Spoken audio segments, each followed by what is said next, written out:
This episode is brought to you by Iams Pet Food. When you choose Iams dry dog or cat food, you can see a difference in your pet with your own eyes. Healthy energy in 5 days, healthy digestion in 10 days, and healthy skin and coat in just 25 days. Satisfaction for you and them. Guaranteed or your money back. Feed Iams dry dog or cat food and see a visible difference.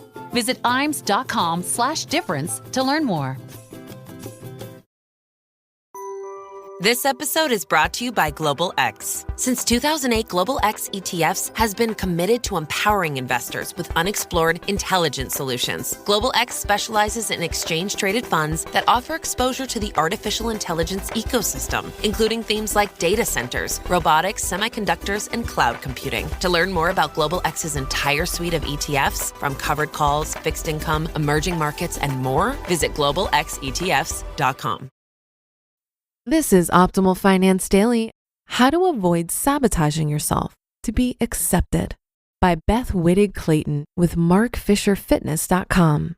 And I'm your host and personal finance enthusiast, Diana Merriam.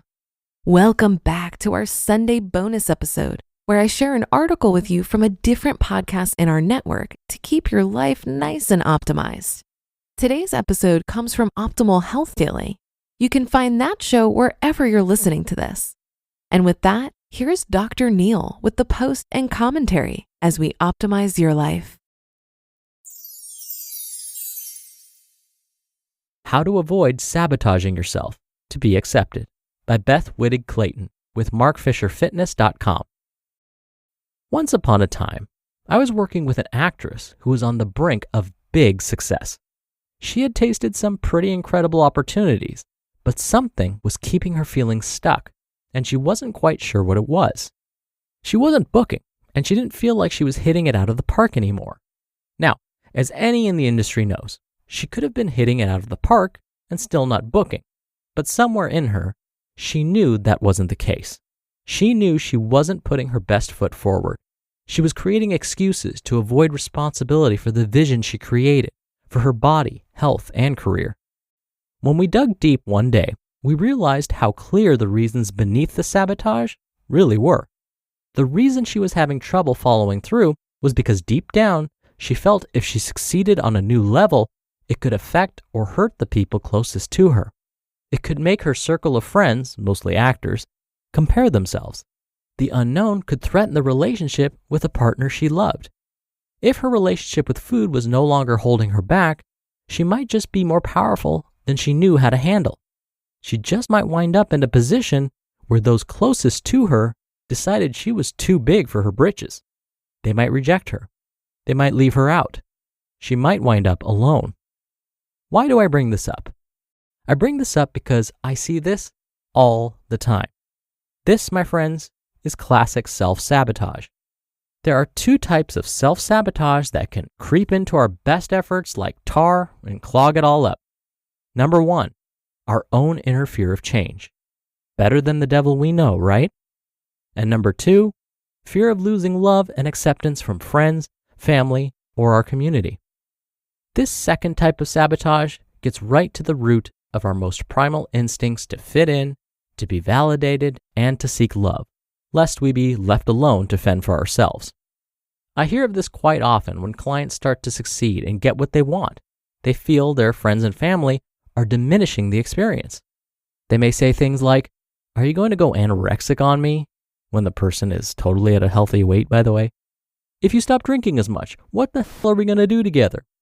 Or, "You're fine the way you are. I don't want you to change." Or, "You are so boring now. I liked you better before." Or finally, "You're all weird since you started doing XYZ. When we look at the reasons someone might say these things, it's not hard to see what it typically has to do with their own fear. They may fear losing that person as they change. They may fear how that person's success may reflect on their own and make them question themselves in an uncomfortable way. So they may invalidate the person succeeding to lessen that feeling of discomfort or failure and to cover up their own avoidance of taking responsibility in their lives. Without the courage to risk and fail, they may even hope their friend fails. Or the person trying to succeed may be creating a story that isn't actually occurring, which is a very real possibility. They could be taking someone's comments to mean they're going to be rejected, even when that was not intended, especially if part of the way they bond with one another is through the activity that is now changing, like drinking or eating. What if my partner and I can't eat cookies in bed together anymore? What if my best friend and I can't bond over what a mess our work lives are anymore? Bring on the sabotage. Security, safety, belonging, and acceptance have now been threatened, whether it was intended or not. Bring on the sugar. Bring on the booze. Screw the gym. They may start slacking off at work and sleeping in. They are willing to trade in their vision and their own happiness to ensure safety in their relationships. Does this sound familiar to you? If so, how can you step out of your own way? Recognize self-sabotage for what it is. Yes, it does prey on your survival instinct, but once there is awareness, you can create a new possibility for how you interact with it. You can start to see that the voices in our heads are not indeed you, but part of a constantly running commentary designed to fix perceived problems and avoid emotional risk.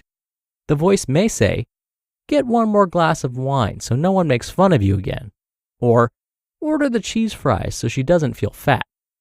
You do not need to let them own you, but rather simply acknowledge them for what they are, a coping mechanism to keep you feeling safe. The voices may yell and scream like children do. They tend to throw the tantrum as the last resort. You, however, are still in the driver's seat. Accept that relationships will change regardless, and that's okay. When I became a health coach and started taking more responsibility for myself and my life, a lot of my relationships did start to change, as a lot of my relationships were based on commiserating about my acting. Some friendships actually became 10 times stronger, and some fell away. New and stronger relationships emerged. That is a natural part of personal change and will happen regardless of whether you hide from it, as others will also be changing. You can sit in the driver's seat and stand for relationships that are important to you from a place of honesty and empowerment. Empower your friends and family by being the change and asking for their support. When clients experience this, I sometimes ask, "What made you come to me in the first place?" Typically, tension, discomfort, and dissatisfaction preempted their reaching out and seeking support. By making themselves smaller and breaking their words to themselves, they not only sabotage themselves, but also enable the people they care about to sit in their own dissatisfaction longer. If someone feels threatened, it is because they desire something more for themselves, but may not yet have the courage to try. Give your friends or family the benefit of the doubt. If you feel they are hurting you as you change, be honest about your observations and ask for their help in the opportunity you are creating for yourself. Invite them into supporting you and share what that would mean to you. By doing this, you can step out of self-sabotage and into possibility, and maybe they could too. P.S. That actress from the beginning has now broken through her glass ceiling. She is kicking and taking names. Just saying. You just listened to the post titled, "How to Avoid Sabotaging Yourself to Be Accepted" by Beth Wittig Clayton with markfisherfitness.com. This episode is brought to you by LifeLock. The holidays mean more travel, more shopping, more time online, and more personal info in places that could expose you to identity theft. That's why LifeLock monitors millions of data points every second. If your identity is stolen, their US-based restoration specialist will fix it, guaranteed or your money back. Get more holiday fun and less holiday worry with LifeLock. Save up to 40% your first year. Visit LifeLock.com/podcast. Terms apply. This episode is brought to you by AWS. Amazon Q Business is the new generative AI assistant from AWS. Many tasks can make business slow, like wading through mud. Help! Luckily, there's a faster, easier, less messy choice. Amazon Q can securely understand your business data to help you streamline tasks, like summarizing quarterly results or doing complex analyses in no time. Q got this. Learn what Amazon Q Business can do for you at aws.com/learn more. Dr. Neil here for my commentary. I used to instruct group weight management classes. These classes were for patients whose doctors referred them because they needed to lose weight. It was a 12-week class, and each week, for an hour and a half, we would discuss topics like diet, the ABCs of creating new habits, the importance of exercise, the usual. But by week 6, the class's midpoint, we switched gears. We left all of that typical stuff behind, and we talked about things like avoiding relapse. The other topic?